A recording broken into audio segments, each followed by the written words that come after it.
পৃথিবীর সবচেয়ে আপন সবার আগে বাবা মা, তারপর হচ্ছে হাজব্যান্ড। হ্যালো এভরিওয়ান, আসসালামু আলাইকুম। আশা করছি ভালো আছেন।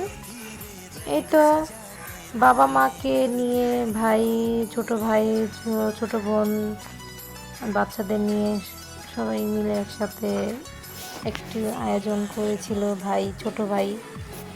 তাই জন্য চলে গিয়েছিলাম রেস্টুরেন্টে।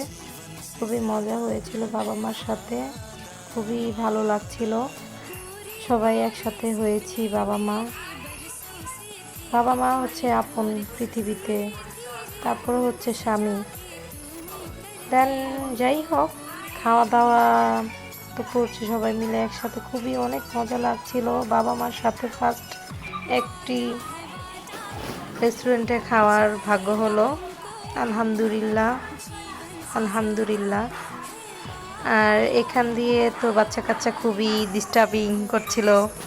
আর এখানে খেলাধুলার ব্যবস্থা ছিল রেস্টুরেন্টে, তাহলে একটা সুবিধা হয়েছিল যে বাচ্চারা এখানে খাওয়া দাওয়া শেষ করে রেস্টুরেন্টের ওই জায়গাতে খেলতে পারবে, প্লে জোন।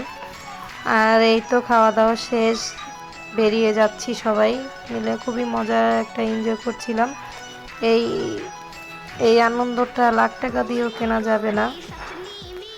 যাই হোক, খাওয়া দাওয়া শেষ করে ওদের জুতো কিনে দিতে হবে, জুতো লাগবে। এখানে জুতো কেনা দেওয়া শেষ হলো, তারপরে চলে গেলাম শহীদ মিনার। আর এত খাওয়া দাওয়ার পরেও তারপরে ওরা খাবে বেলপুরি, কি বলে বেলপুরি না গুলকাপ্পা, ওটা খাবে। ওটা খেয়ে আমরা এখন চা খাবো। আমরা কত খাদক তাই না?